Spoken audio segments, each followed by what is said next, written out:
Good evening and welcome to Q&A. I'm Tony Jones, answering your questions tonight. Astrophysicist and atheist Lawrence Krauss. Howard Government Minister turned Radio National broadcaster Amanda Vanstone. Gene Robinson, the first openly gay man to be ordained a bishop in a major church. The leader of the Christian Democratic Party, Reverend Fred Nile. And Hawke Government Minister, now Age Discrimination Commissioner Susan Ryan. Please welcome our panel.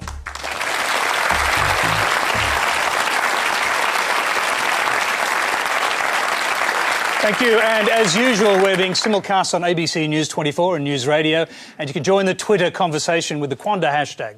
Our first question tonight comes from Amy Judge. Hi. My question's for Fred Nile. I've read that you believe homosexuality to be a lifestyle choice that is immoral, unnatural, and abnormal. When did you make the choice to be straight?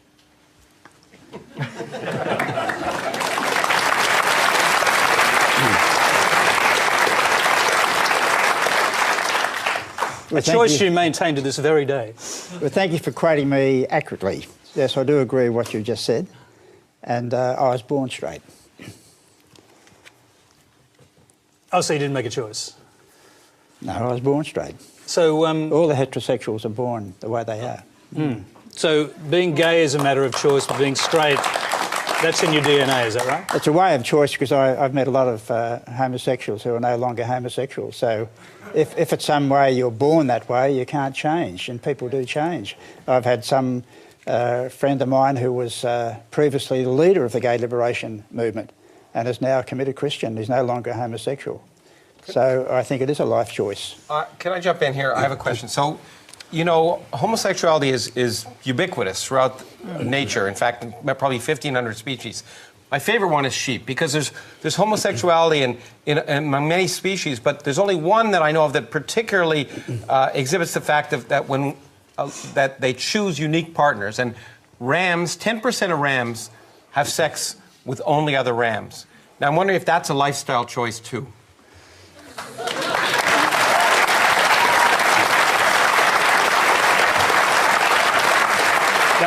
It's just a crazy mixed-up ram, that's all. OK, I'm going to actually go to Gene Robinson. Do you regard your sexuality as a matter of choice? Well, I appreciate getting a voice here, since I may be the only gay person on the panel. I don't know.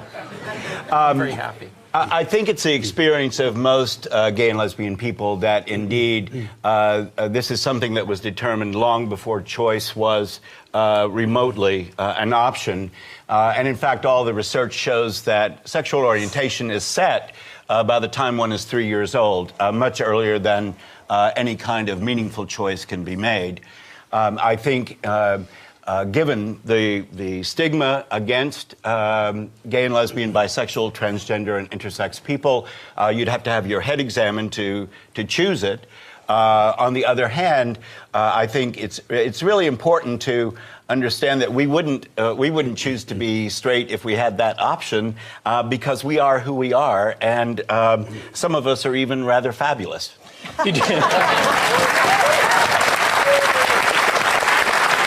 Can I just ask you, you mentioned, or you alluded to the science, the early part of your answer, sexuality determined by age 3. What is the science? We've heard in the past about the gay gene, and by this I don't mean... I am the gay gene. I appreciate there's a coincidence there, but have you followed the latest science? The science, as I understand it, is that we still don't know the mixture of nurture versus nature. But as I say, whatever that mixture is, it's determined by the age of 3, long before a choice is anything meaningful. And certainly it's borne out by the experience of LGBTI people themselves. This is something one discovers about oneself as you live through your life, because you know, we grow up learning the same things everyone else does. We're told all the awful things about us, and so coming out to oneself is the hardest part. And then I would go on to say, learning that God loves us as much as God loves every one of God's children is the really thrilling part, and knowing that nothing can separate us from God's love. Lawrence just want to jump in there. Yeah, there's more science than that, though. There's lots of science that shows, first of all, the science I was talking about, the fact that it's ubiquitous in biology is obviously biologically based, but there's a lot of science recently looking at genetic basis of homosexuality, epigenetics particularly, not so much in the gene, but in gene expression. And there's just overwhelming evidence that it's biological. And that's kind of the thing that I think I object to most as a scientist, is that someone like Fred decides in advance or reads some book written by Iron Age peasants 2,000 years ago before we know the Earth orbited the Sun, and decides that it has to be unnatural. But how can it be unnatural if it's so natural? Yeah, I just want to hear from, very briefly on this, from our other two panellists. Let's start with Susan Ryan. Your thoughts?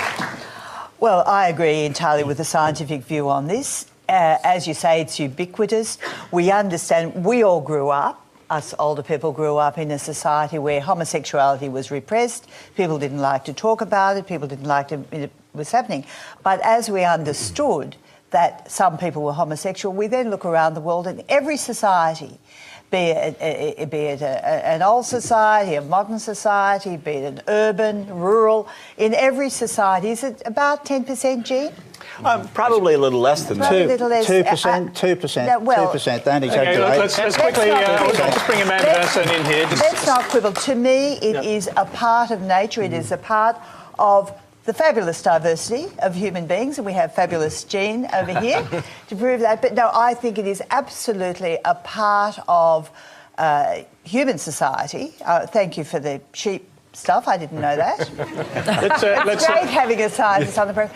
And therefore, we should all recognise that equality, legal equality, marriage equality, must be extended to people. It is absolutely unacceptable. Ask for a brief answer, and I'll get one from Amanda Vanson, I'm sure. You will get a brief one. Susan and I have agreed dangerously on a number of things over a long period of time, and I agree with what she says now. And the question I'd put to Fred Nile, if I may, is if you believe that society is made up of people who are dependent on each other, who are prepared to say, I'll care and look after this person, as opposed to wanting the state to do it, why in God's name wouldn't you be in favour of gay marriage?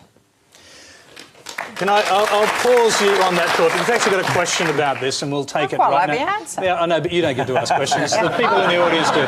So the next question comes from David Fuad. My question is directed towards Jean Robinson.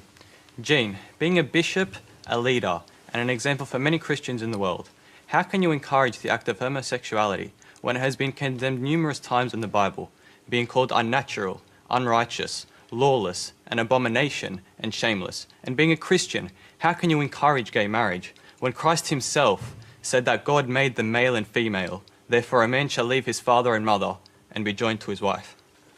Amen to that.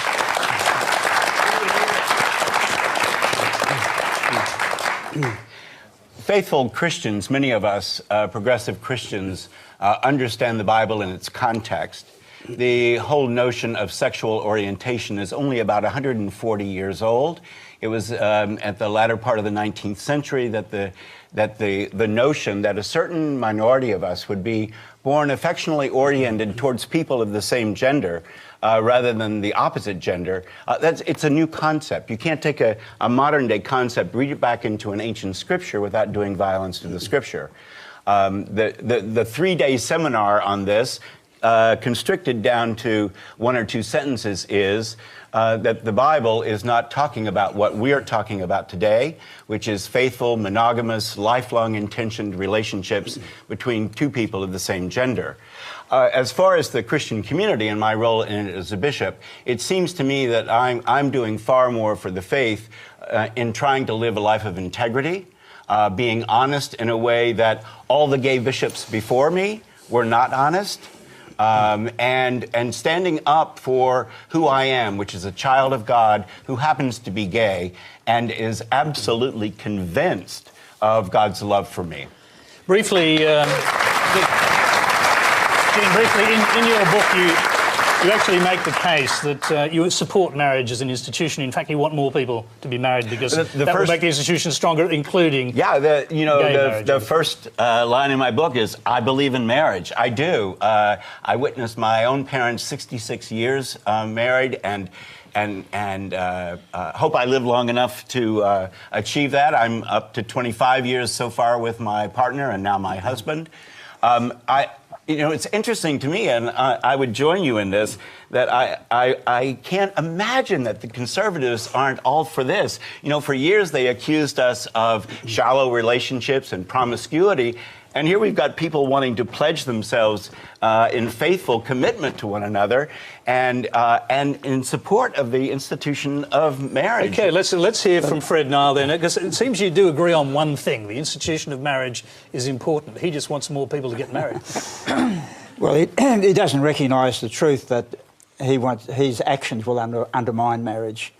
Marriage, the way God intended it, was to be between a male and a female. That's the institution of marriage.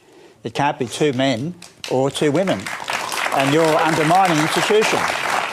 And I'm in favour of the institution. I was married for 53 years. I want to uphold the institution of marriage.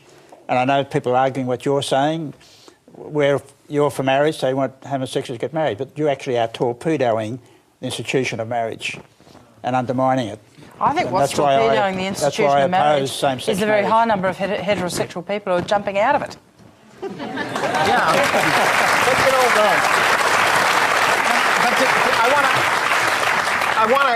I'm sure we'll get to talk more about marriage, but I want to go back to the question a little bit, because it seems to me I actually kind of agree with them a little bit. I can't quite understand why you stay in the church. I mean, look, you read the Bible and it's pretty explicit. There's that wonderful section, really heartwarming, where Lot is visited by these angels, men, and the townspeople want to take them on rape. And he says, no, rape my daughters instead. And, it's one of those wonderful parts of the Bible. And I'm just, when you read all of this, and, you read that men who lay together should be killed and all that, you can interpret it all you want, but you're sort of picking and choosing, I think. You decide you want to be a Christian, and you throw out the stuff you don't like I think most Christians do, actually. Throw out the stuff you don't like, keep the stuff you do. Why not just throw out the whole thing and just be happy and love people and be gay? It's a fair question, you can answer that. Yeah, I'm actually delighted to respond to that question. It's the experience of the living God in my own life. That's why I stick with it. That's why I believe that the church, the synagogue, the mosque can constantly reform itself, because God's will is being revealed to us over time. We're constantly understanding better God's will, and this is one of those places where we're changing what we have believed for 2,000 or 3,000 years. I believe that Scripture is holy in the sense that it is the story of people who have had an experience with the living God, and we read it in order to know where to look in our own lives for an experience of the living God. And so I do believe in it. The church has got a lot to apologize for, but then again, don't we all? And I believe that this is the way to discern God's will, and I'm thrilled to be a part of it. Okay, I'm just going to go to Fred Nile here. What makes you think that you understand God's will and he, the bishop, does not? Because I take as my authority Jesus Christ, the Son of God, and also the living Word, and I believe that God gave to us the written Word, the Holy Bible. And as a bishop, you would know, the church for 2,000 years and longer has upheld marriage as it is, and has also said that homosexuality is immoral, unnatural, and so on. Well, so you are going against the teaching of the church. So Large brings up. So you should be ashamed to be a bishop and going against the teaching of the church. I'm just going to interrupt because I'm agreeing with the atheist over there. Just hold on. The Bible is always open to interpretation. We've actually got a question on this subject from Rebecca Chrysler. So why is it that when the Bible contains something that's obviously ethically wrong, for example, happy are those who seize your children and smash them against a rock, which is in Psalm 137, religious people claim that the Bible is just a guideline and shouldn't be taken literally. So why is it the second Psalm brings up gay marriage, they use the Bible as a concrete reason to oppose it? Yeah, Fred Nile. The Bible has many messages, I think, is part of the point there, including some very violent ones. Yes, well, as you heard earlier from Lawrence. Well, we understand that you have the Old Testament and the New Testament.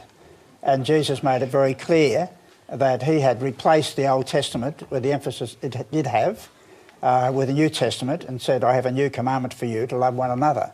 And so Jesus brought in a completely new emphasis, which is what I follow as a Christian. But can I just make the point that Gene and his partner love one another? Isn't that following the teaching? Well, I'm not...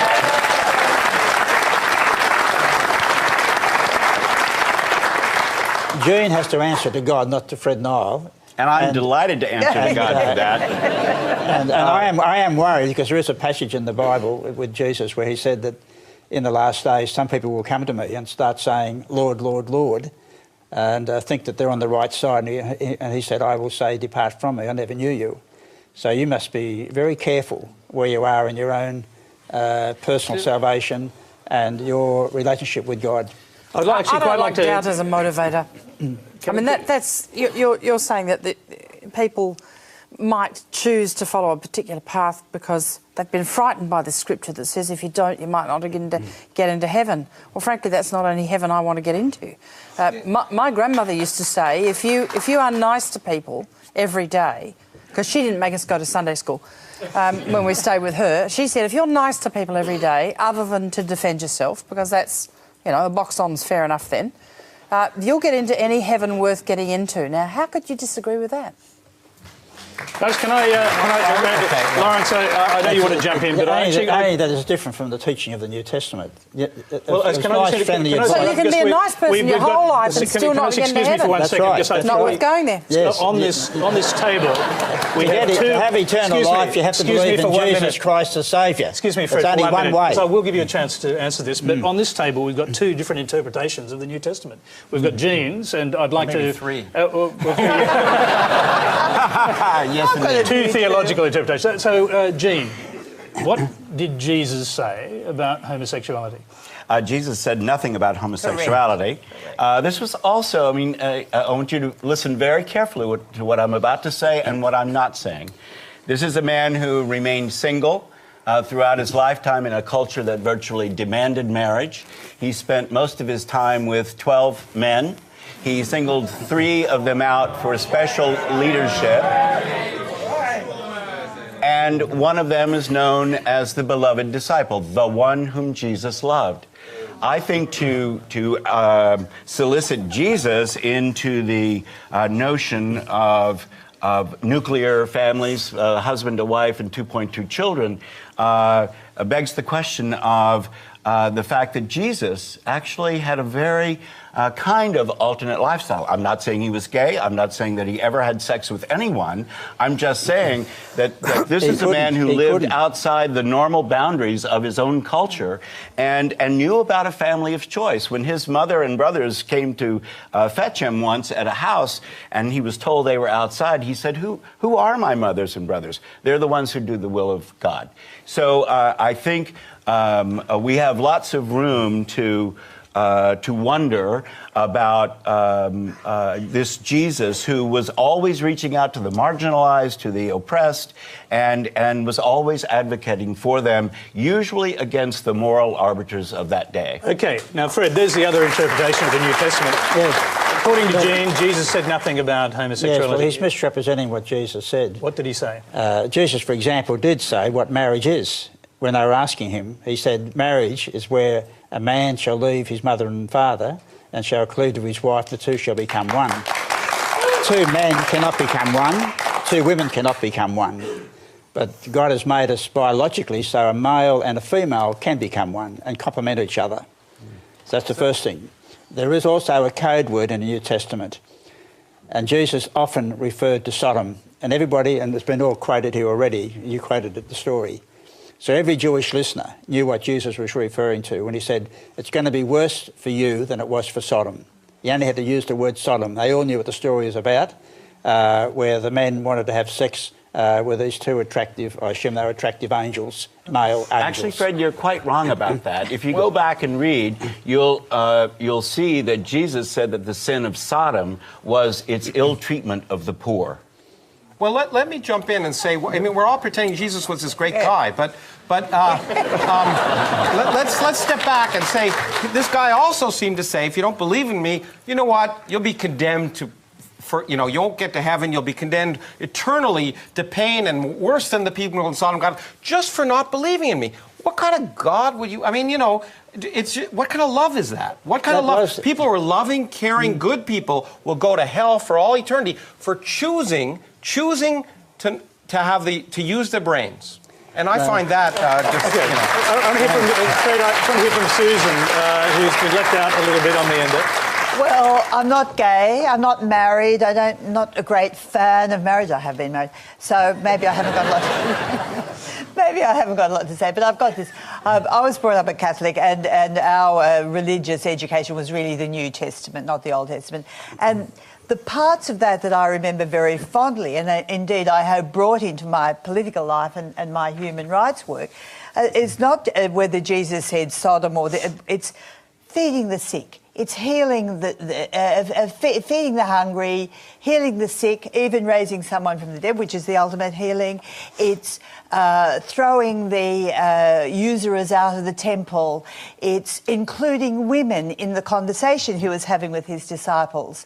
It's saying, suffer the little children. They're the things that I think are worthwhile, even though I'm not signed up to any religion these days, Lawrence, because I think they're things, we can all incorporate. But this argument endlessly about, Fred, that you're going about this was in the Old Testament. I mean, we're here now. It's 2013. We've got responsibilities to each other. We've got responsibilities to the people Jesus Christ apparently looked after. Let's go for it. Yeah, but I'll just to sort of end this part of the discussion, can I just bring Fred back in here? I mean, are you worried if you create a kind of exclusive world where your version of Christianity leaves out people like Jean, that's actually bad? Well, I'm not leaving him out. He's excluding himself. I haven't left him out. I want him to come in. In fact, he's not excluding himself in the sense that he is a bishop with his own congregation. I'd like at the end of this program to say I believe in what you've just been saying, Fred. But are all the people who also believe in God but from other religions are also excluded, I presume? So that so basically you're an atheist about all the other religions. It's just yours that you're not. Is that correct? I leave it to God. He's the judge. And he will judge each person. But are they excluded if you're not a Christian, but you say you're a very faithful Muslim or a faithful Jew? Are you excluded? I'm just saying God will judge them, not me. Okay. And I know God is a loving God, and God will be fair, and He's dealing with each individual. We've got a question from the floor who put up his hand. I'll just quickly get to you. Hi there, Fred. I want to ask you, when the suicide rate is so high in LGBT teens, when you use such hateful and disgusting language about them, do you not feel, or I think maybe you should, feel slightly responsible for some of this that goes on?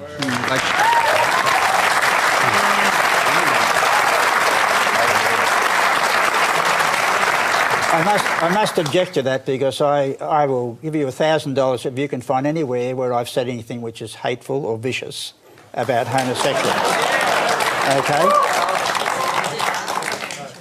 Okay, I think it is time to move on. You won't find it. I think it's time to move along. Our next question, and it's on a different subject, comes from Charles Northcote. Panel, good evening. In light of recent events in the UK, namely the horrific terrorist murder of the British soldier Lee Rigby, we have terrorism coming from within. Let me quote the word of Ayatollah Khomeini. Islam makes it incumbent upon all males to prepare themselves for the conquest of countries so that the writ of Islam, Sharia, is obeyed by every country in the world.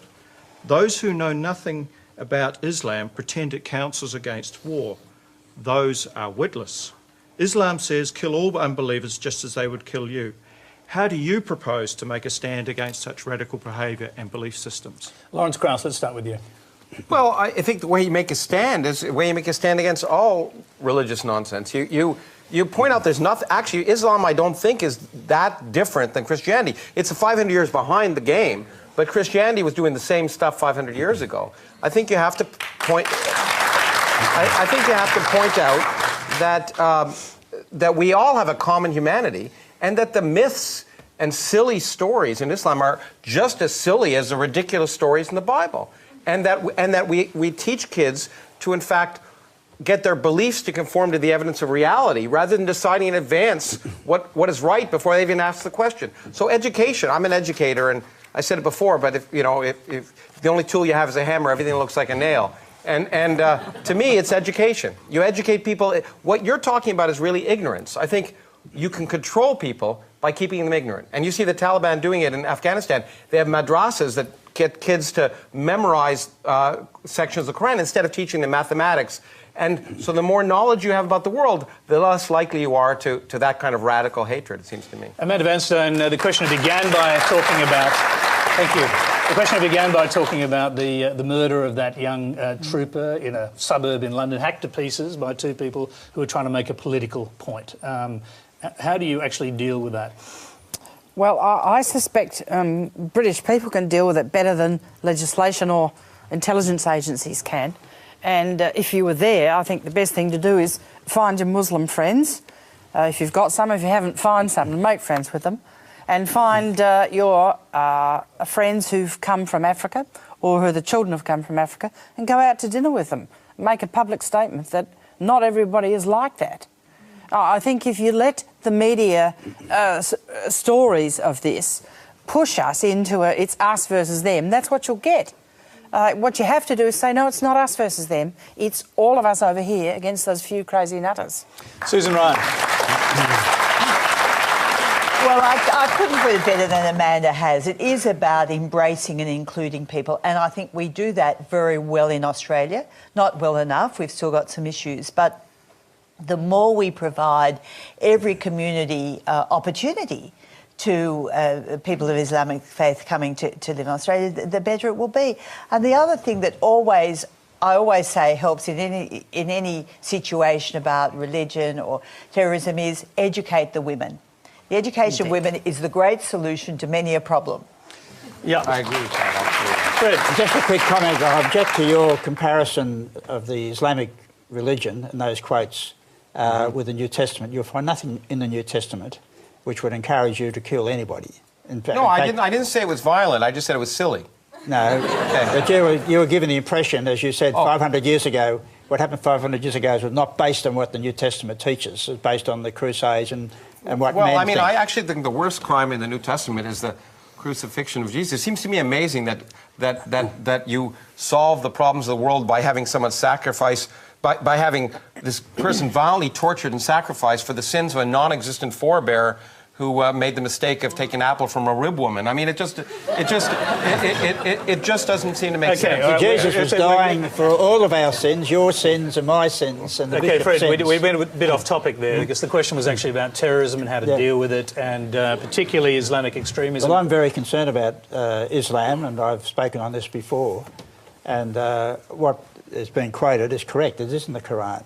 So we have to have the I don't think that was a quote from the Muslim, Quran. That was a quote from Ayatollah Khomeini. Yes, but he's quoting the Quran. There are verses in the Quran that say, cut off the hands of your enemies, their legs, crucify them, and so on. Yes. And these fanatics can find those verses in the Quran, as Bin Laden did, to justify their terrorism.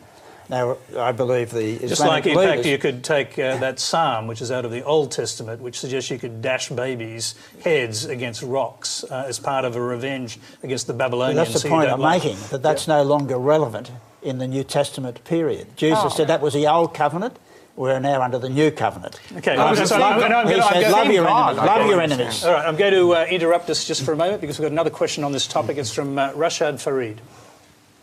Last week, a British soldier was brutally murdered outside of his barracks. On May 2nd in Birmingham, a 72-year-old man was viciously stabbed. He was a Muslim returning home after prayer at his local mosque, and police deemed it racially motivated. Why is the attack on the British soldier considered an act of terrorism, while the other is just an act of racism? Do you blame the religion or the individuals who committed it? Jean Robinson, let's start with you.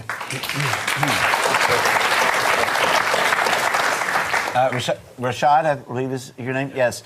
I think you're absolutely right to point out this discrepancy. I think it points to prejudice and bias on our part and the part of the media. Both are serious and both need to be taken seriously. I think we have extremists in every religion, and Christians should be very humble about pointing out someone else's extremism, and we have just as many Christians would love to see a theocracy as Muslims or Jews. Actually, the Jews are better on this than any of us. They have rarely ever wanted to take over the world. The way some Christians and Muslims have done. I think that one of the ways in which we can respond to this kind of terrorism is to encourage the middle ground of all the religions to stand up and speak. We have let the extremists own the airwaves, own the blogs, own the social media. And those people of peace in all of the world religions and those of no religion need to stand up and speak for the vast majority of us who find all of those crimes heinous. Fred, you've heard the comparison. A 72-year-old Muslim man returning from prayers, stabbed to death in the street, and the comparison is made with the killing of the soldier who was hacked to death in the street. The difference is, I suppose, that the killers in that case stood in front of phone cameras and told their reasons. What are your thoughts? Well, I'm just as critical of both the individuals who carried out those horrific murders. I've got no interest in supporting that, and I follow what Jesus said, love your enemies. And that's a central teaching of the Christian faith. It's not a source of violence against people at all. Well, who are the enemies in this case? I just don't know who the enemy. Are you saying the Islam is the enemy? Whoever's attacking you, like in Cairo, burning down the cathedral, that's your enemy. So you still love them, but you try to change that society. Part of the problem, and here is that, and I agree with, of course, what you just said, but that we label people. And religion is a wonderful way of labeling people and making us versus them. And so we don't see the people. We see them being Christians or Muslims. And we hate them because of that. And so that's one other reason why I think religion gets in the way, because it causes us to stereotype people instead of seeing people as individuals with a common humanity. But can I just interrupt there? Because in this particular case, the case of the two men who killed in a suburban street, hacked to death, literally, a British soldier, we did see them, actually. We saw them as individuals, and they used phone cameras rather uniquely immediately after the event, still covered in blood, to explain their reasons. How do you deal with that? Look, the point is that obviously they were driven by hate. But my point was that they were not killing that poor young man because they knew him, they knew anything about him. They'd already labeled him by a bunch of labels. Military, representative of a Christian state that had done supposed atrocities against Islam, and that's the kind of labeling that leads people to be able to do these heinous acts because they no longer see people as people, but representative of something they hate. And that, to me, is one of the real problems of the us versus themness of religious groups that cause other people to no longer be people. Amanda, just taking the young man's question up there, I mean, he's asking whether the two things are fundamentally different. The stabbing to death, a racist attack of an elderly Muslim man, and the killing with knives and hatchets of the British soldier. I don't know the details of the second case, but they would seem, on what you've said, to be inextricably related. I mean, the more you have people saying Muslims want to go and kill everybody, the more you have whipping everyone else up into a frenzy of fear and apprehension and a feeling that they must deal with this. So it goes back to what my granny said, if you lead a good life, you'll get into any heaven worth getting into. And it follows that you know, if I get up to heaven and St. Peter says, gee, you made a mistake, you went to the Anglican church, you should have gone to a Catholic one, or you should have gone to some other church, I'm going to be bitterly disappointed, because I went to a Christian school and I was taught the need to be a good person and not judge people, as you say, on labels. It doesn't matter if they're Catholic or Anglican or Muslim or whatever. What matters is whether they are a good and decent person. And that's how we should be dealing with each other. And once you start this, well, they're Muslims, they want to kill you, well, you're separating it out, you're getting into us and them, and you will have battles, ugly ones, where people will be killed. Steve Weinberg, who's a physicist and also an atheist, said that there are good people and there are bad people. And good people do good things and bad people do bad things. When good people do bad things, it's religion. Okay, so may I just jump in here and there's a say young man there that- with his hand up in the air. We'll just get a microphone over to you. Just come in, Gene. Go ahead. Let me just ask a quick question. I think rather the you didn't labeling. ask a question. Oh no, then I'll make a statement. Yes. Okay. That's all right. An answer. Which is, I think we all have to be careful of labeling, and I believe that you quite often make the distinction between atheists and religionists as being a kind of label.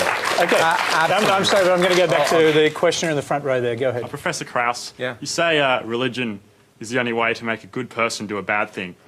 But don't you think you could turn that around and say, well, religion helps a lot of bad people to just be better and do good things? I mean, speaking for myself, I'm not a great person, but I'm a lot better because of the influence of Christianity has on me. Yeah, absolutely. Look, you can't deny that religion serves many good purposes in society. There's no doubt it brings people consolation at hard times. It brings people together in groups often and gives support groups. So, you know, it is indeed stereotypical to try and label it. My point is that we pretend that religion only is the basis of morality and leads to good things, and sometimes it does. But a lot of the times, and again, if you read the Old Testament, it's one of the most immoral books ever written. Okay, I'm going to go to another question. Very quickly, with respect, I think religion's the only way you can have an objective set of moral values. Why? And if you look, well, what else would you suggest as Reason. an objective set?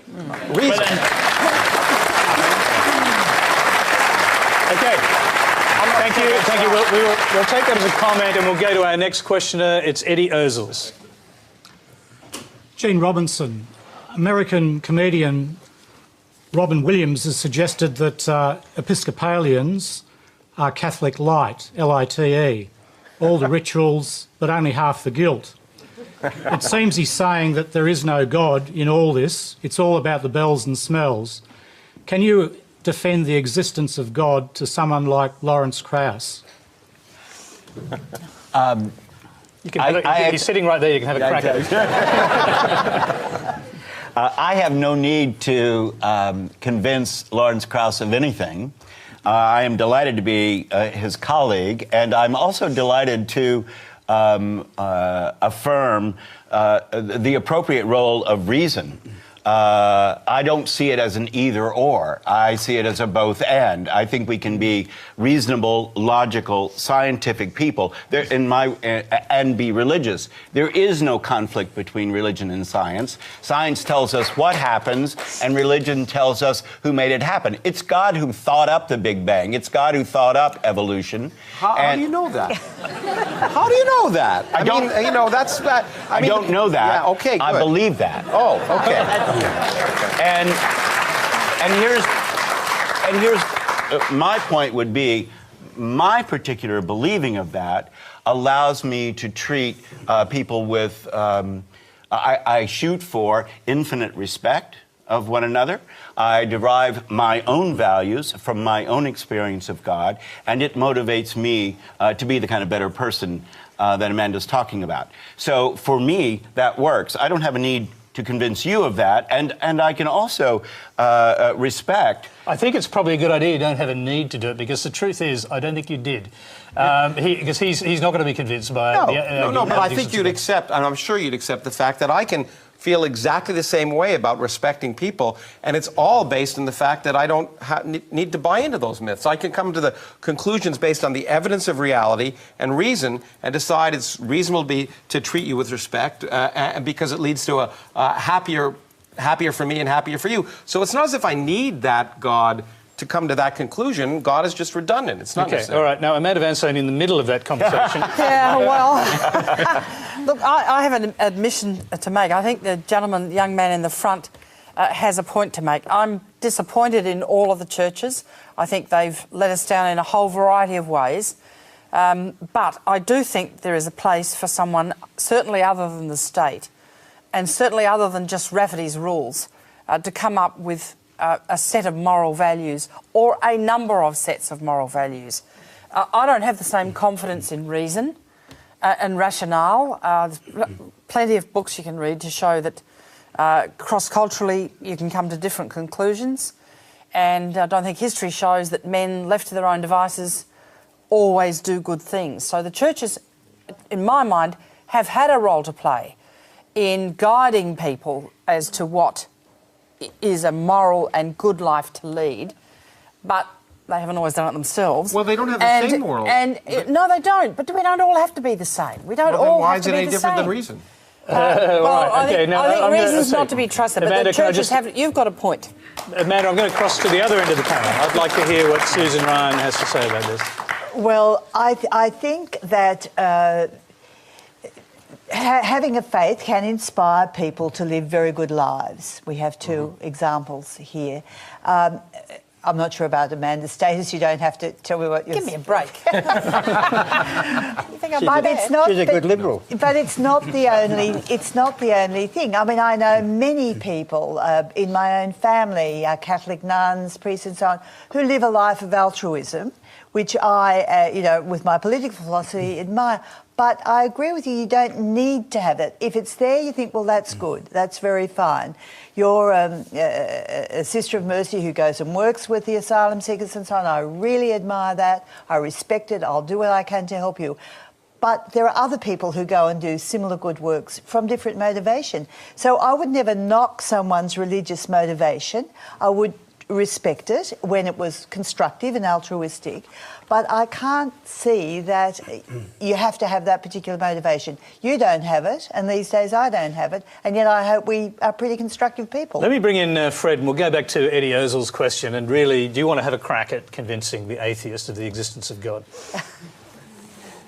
Well, I was interested, you keep talking about reality and creation. I believe in reality. I believe in creation. When I see creation, I just thank God who created it, and I worship the Creator. You're in a vacuum. You don't know what you believe, what's there. So No. Well, He seems pretty clear to me. No, in fact, he doesn't know what he believes. I try not to use the word belief because I try to not decide what the answer is before I've asked the question, and so I try to. In fact, I'm really happy about the fact that my faith is shakeable. I can think of something, I'm a physicist, and most of what I do is wrong. And that's exciting, because it means nature is telling me something new. And that's what's so exciting about science, is the fact that we can actually change our minds. Instead of deciding in advance what's right, as you claim to have done about homosexuality, in the face of all evidence. And so that to me is the real problem. Is that you have to be willing to change your mind. So I'm going to just pause this argument just for a moment, because we've got a question from Trish Ellis, and it does relate to what you were talking about a moment ago. Lawrence Krauss, you were quoted as saying you want to intelligently design our society, our ethics and our morality, so that we live in the kind of society we want to live in, rather than in the kind of society that was laid down in the Bible. So if we get rid of God and make ourselves the God instead through our progress in technology and science, we should be a far better race of people. But in actual fact, we now have the ability to destroy ourselves through science. Einstein once wrote that science without religion is lame, and religion without science is blind. They need and complement each other. How do you respond to that? Well, the first thing I want to say is the quote you gave was not mine; it was my friend Richard Dawkins. But I think when we establish laws and government, we try and intelligently design society. We try laws and government in Australia, as well as in my country, no matter what people say, are based on secular principles. Okay, they're based on trying to organize people in a way to produce the maximum happiness, maximum comfort, etc. Now, I think that you're absolutely right that the products of science, the technology of science, can be used in many different ways. But the point is that what we need to do is, if we're going to address the main problems of the 21st century, including the danger of nuclear weapons, we have to be honest about them. We have to be honest about things like the fact that the global warming is happening, and we have to deal with it, instead of just deciding in advance what the problem is. So what we have to do is say, let's make our policies be based on empirical evidence. Wouldn't that be amazing if we made our public policy and government based on reality Lawrence, instead of ideology? Lawrence, I'm sorry to interrupt, but can I just bring you to the latter part of the question? Because Albert Einstein's not here on the panel, but Albert Einstein is the iconic genius. He clung to his belief. He wasn't religious. You know, I didn't get to know him very well because he was dead before I born. But he's been misused. His quotes have been misused completely. He derided a personal God more than anyone else. When he talked about religion, he talked about order in the universe, the God of Spinoza, whatever you want to talk about. He made it quite clear, as many people do, that their religious beliefs, because no matter what you say, science is certainly compatible with some vague notion of a purpose to the universe. We can't ever disprove that there's some purpose in the universe. There's just no evidence for one. But it is incompatible with the detailed doctrines of the world's major religions. And Einstein argued that as strongly as anyone else. Okay, Gene Robinson, I mean, the quote still remains, if religion without science is blind, I think it was. That was a quote from Einstein, according to our questioner. What do you say? Well, I like the quotation in the sense that it ties the two together. And I think either one by themselves can be distorted and incomplete. So for me, putting the two together is really important. Where I find science a kind of shortcoming is that science can describe what is and how it works, but there is much that is unprovable that is also important to me. So a scientist can tell me what makes a sunset colorful, how it works, how the curvature of the Earth affects it, but it doesn't tell me about beauty. It doesn't tell me about watching that sunset and being inspired by it. So I would say that the two together are very much important. I couldn't agree more with Lawrence about basing our policies and our public stances and so on the actual facts. And one of the things in America right now that just makes me crazy is that no one seems to think that the facts matter. Yeah. And we are getting into terrible trouble because of that. But I'm going to interrupt because I'd just like to challenge Lawrence that the greatest fact is the fact of Jesus Christ. How do you know? He's a reality, and he came into this world to show us the way of salvation, and he said in his own teaching, he said he did? who do you say that I am? And so the question you have to ask, who was Jesus Christ? And what is his meaning, his life to you? And his death, you talk about the crucifixion. What does it mean for you? Well, and it's a source of salvation. He died for our sins. When someone tells me they're God, I tend not to believe it, okay? It's just, but have you studied, hold on. Are you open-minded enough as I'm a not scientist even sure he was real, to tell you the truth. To study Jesus Christ and to study the New Testament? Well, can I just are you open-minded enough? I just would like you to give me when I was a kid, I read... Can I just put this to you as a counterpoint? Are you open-minded enough to accept the Muslim position that Muhammad is the greatest man in history?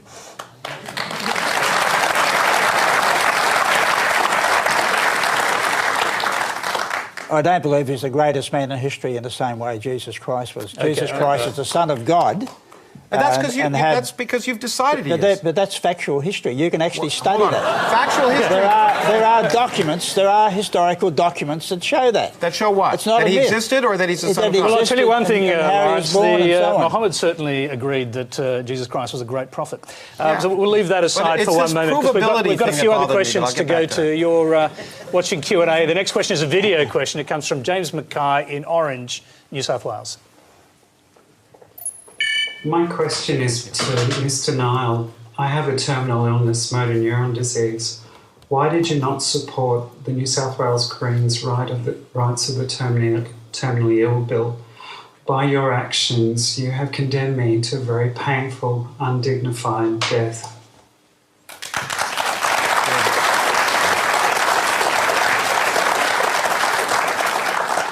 Well, thank you for the question, and obviously you are suffering, and I feel very sorry about that. But when we debated the euthanasia bill, as a Member of Parliament, I have a responsibility, if we had passed that law, what effect it would have on people, aged people going into hospitals, would people feel at risk, would it change the nature of our doctors? Doctors are committed to saving life. We give them the power to take life. We change the nature of the doctor's role. And if we have hospitals where patients' lives can be taken as well, then we change the nature of a hospital. Instead of saving life, you could lose your life in hospital. And we've had reports from the Northern Territory where a lot of the Aboriginal people are very fearful of going to hospitals in the Northern Territory because of the possibility of euthanasia by a white, bigoted doctor who's racist, who would take the opportunity of removing numbers of the Aboriginal population, and that's what they've said to me. So I want to protect life. I want to protect you too, and have the proper palliative care. You should not be suffering any pain in our modern society with all the knowledge we have of palliative care, all the experts we have, all the money that's being spent. You should not be suffering, and I'm sorry you are. Susan Ryan. Well, I think we should be talking about voluntary euthanasia, and I presume that was what was in the Greens bill. Voluntary euthanasia is something which philosophically I support and agree with. I do have some worries about the attempt to put it into legislation in this respect. I now come across a lot of examples of elder abuse. That's frail old people being abused by their families, sometimes for financial gain and so on. And I think we have to be very careful in getting voluntary euthanasia laws that make sure that the frail older person is well protected against those who would exploit that person. And one of the particularly difficult areas of this is that friends of mine who say that they want voluntary euthanasia, they want the right, are often saying it in relation to a discussion about Alzheimer's disease and dementia. But a problem I can't see my way around yet is that if a person has dementia, advanced dementia, then they're not in a position to make the voluntary decision. So somehow or other... They can do it with an advanced medical directive. Advanced directive? Advanced medical directive. Look, I agree that the difficulty for legislators, I know plenty of people who philosophically agree, you should be able to say, I can't face this and I want to choose to end my life and I need help to do it in a dignified and decent way. You should be able to choose that. The problem for legislators is exactly as you say. You've got an old person who is very frail, who knows they're near their end, and they know that if they said, see you later to the world, there'd be some assets so that the grandchild could, I don't know, go to university or whatever. I mean, kids can now, but you know what I mean. And there's pressure on someone to say, I want to give my life up. That is absolutely criminal and a terrible thing to allow. And how to devise a bill, as we've both had this experience, to exclude that, but give the rest of us the right we want to have, is the hardest part. And can I just say, it's not just the suffering. Look, you can get plenty of pills and poppers and stuff to stop. It's the indignity and the loss of the life that you were leading, that you're just breathing as someone else, not the person you were. It's not the pain that guy's complaining about. That's not all he's complaining about. He wants to end his life as he is, not as someone he's become because we wouldn't let him go when he wanted to. Jean, let's hear from you on this.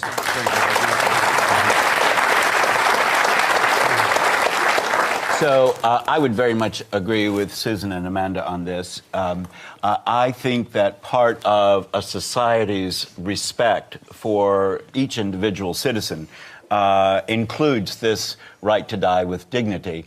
I also agree that we've got some thorny things to work through, certainly legislatively. I also remember that ethical choices are rarely between good and bad, but between two goods.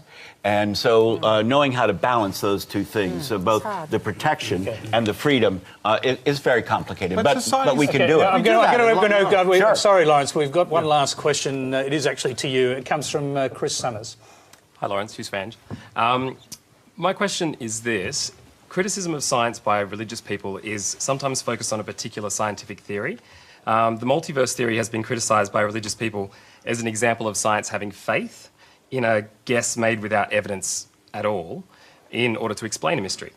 It's been suggested that scientists have faith in their theory in the same way that religious people have faith in their God. So do scientists have evidence that are suggestive of a multiverse? Can you give us a multiverse theory in 30 seconds? Is that possible?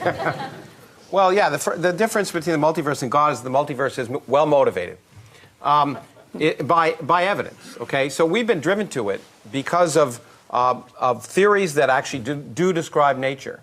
And so those same theories can be tested. And so, in fact, just like we knew atoms existed before we could see them, okay, it is true that if there are many universes, we're subject, and in my own field, I'm constantly reminded that we're limited, that we live in one universe. Most of us do. The Republican Party in my country doesn't.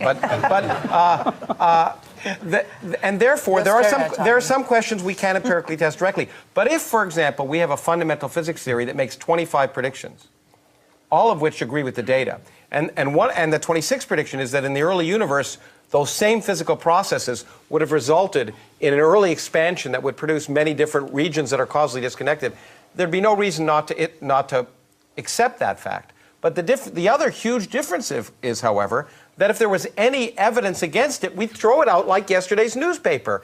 That's not the faith of religion. It's the fact that we make a theory, we test it, and we throw it out with impunity if it's wrong. And that's the hallmark of science. Lawrence, I remember...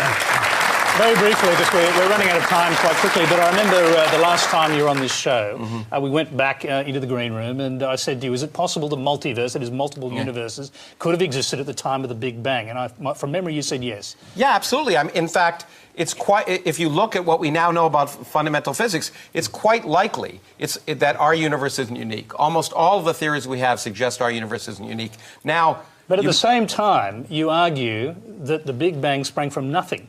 But it can't if there are multiple universes. Oh, certainly it can. There was nothing there when there was absolutely no space, no time, no matter, no radiation. Space and time themselves popped into existence, which is one of the reasons why it's hard to... But only in that universe. Only in that universe. That's right. But Lawrence, you have to ask the question, why are the majority of scientists believers in God? Actually, it's not true. It is true. It is true. 90% of the scientists in the National Academy of Sciences in my country, the highest ranking group in the world, 90% of them don't believe in God. In the Royal Society, 80%. All scientists. In fact, the point. You know what? Again, some people think God is important to science. It isn't. The point is that, again, as Steve Weinberg said, most scientists don't think enough about God to even know if they're atheists. It never comes up because it's not relevant to trying to understand how the universe works. I've never heard it discussed in a scientific meeting. It's just not an issue. It's irrelevant. There have been surveys. Fred, I think I can help you with one thing at least, and that is that any God worth following wants converts, not conscripts. So religious people should stop looking to parliaments to conscript people in to a belief that they don't adopt. Okay, I'm sorry, everybody. The laws of the universe have dictated that we're out of time. That's all we have time for on our panel tonight. Lawrence, please welcome our panel. Please thank our panel, I should say. Lawrence Krauss. We'll go again. We can start again in another universe. Amanda Van Stone, Jean Robinson, Fred Nile and Susan Ryan.